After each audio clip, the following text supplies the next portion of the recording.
तेरा मेरा सपना। विवाह के 17 वर्ष बीत जाने के बाद भी सुमन और संतोष का आंगन बच्चों की किलकारियों से सूना ही था। बहुत झाड़ फूक ओझा बाबा सबको दिखाकर हार चुके थे और हैसियत से ज़्यादा रुपया भी पानी की तरह बह चुके थे। दूर की रिश्ते की काकी ने उससे एक टोटका और कुछ उपाय करने को बताया।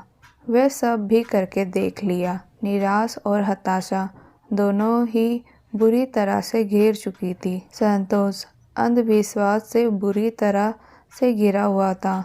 औलाद की चाह में वह पूरी तरह टूट चुका था। सुमन चुपचाप पति को भटका हुआ देख रही थी, मगर खामोश थी। वह सच मानने के लिए तैयार नहीं था। उसकी खुददारी, उसका स्वाभिमान इस बात को अपनाने के लिए तैयार ही नहीं था कि कहीं कुछ कमी उसमें भी हो सकती है। सुमन अपनी माँ के घर गई। एक अच्छी महिला चिकित्सा से अपना जांच करवाई तो पता चला कि उसके शरीर में गर्भ को धारण करने के लिए सभी संभावनाएं मौजूद है। अब बारी उसके पति की थी, जिसे सुनने भर से ही भारी तकलीफ थी। तो डॉक्टर तक ले जाना तो उसे नामुमकिन ही था।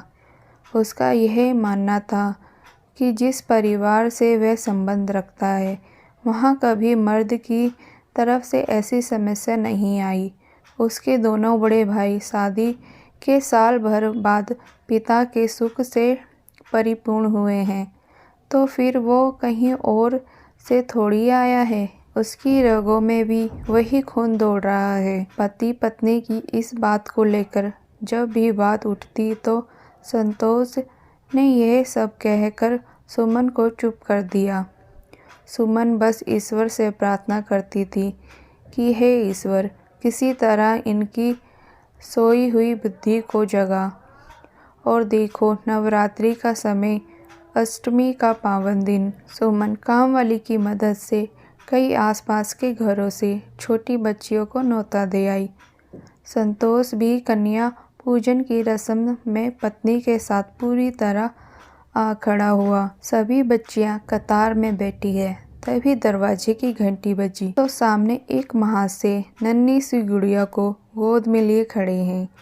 अंदर आते ही बोले, अरे जनाब, आपकी श्रीमती हमारी बिटिया को तो भूल ही गई।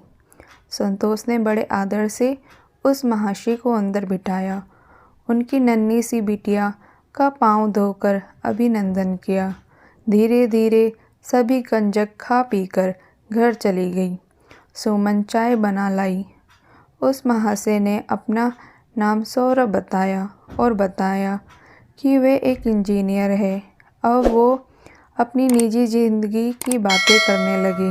बातों बातों में उन्होंने बताया कि उन्हें शादी के 10 साल बाद संतान का सुख मिला। पहले कुछ वर्ष तो बच्चे से दूर भागते रहे और जब परिवार बनाने की अभिलाषा जागी तो बच्चे जैसे आने को तैयार नहीं। अजी पूछो मत, क्या क्या हमने पापड़ बेले, पंडित, ज्योतिषी, टोटके, झाड़ू फूक सब किया। कई डॉक्टरों से भी परामर्श किया, लेकिन हर कोई बस यही कह रहा था कि सब ठीक है। आखिर एक बहुत ही अच्छी डॉक्टर साहिबा मिली, जो कि किसी वक्त हमारी सहपाठी थी। उसने हमारी समस्या को गंभीरता से लिया और बताया कि मुझे थोड़े से इलाज की ज़रूरत है। बस क्या था, हमने अपनी कमी को सही करवाया और ईश्वर के आगे ढेर सारी प्रार्थना की तो देखो सुंदर परिणाम। हमारी नन्ही सी कली जो आपकी गोद में बैठकर सुन रही है सारी बात। थोड़ी देर में वो महाशय तो चले गए। जाते जाते संतोष के दिलो दिमाग को भी झंझोड़ कर गए। वह सोचने लगा, एक अजनबी जो पहली बार हमारे घर आया और कितनी सादगी से अपनी कमी को भी बता गया, और एक वो है जो खुद को पकड़ कर बैठे हैं। क्या मैं अपने बच्चे के लिए इतना भी नहीं कर सकता कि जाकर पता करूं कि कहीं मुझ में ही कोई कमी तो नहीं।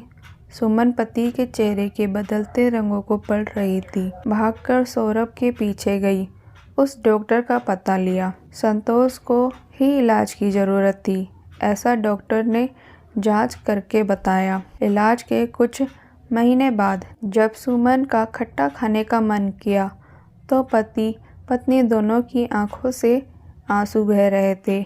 9 महीने बाद नन्हे से कन्हैया ने उनकी जिंदगी खुशियों से भर दी। देवी माँ के दर्शनों के लिए अपने बेटे के साथ इस बार वो नवरात्रि पर वैष्णो देवी पहुँचे और माँ के चरणों में माथा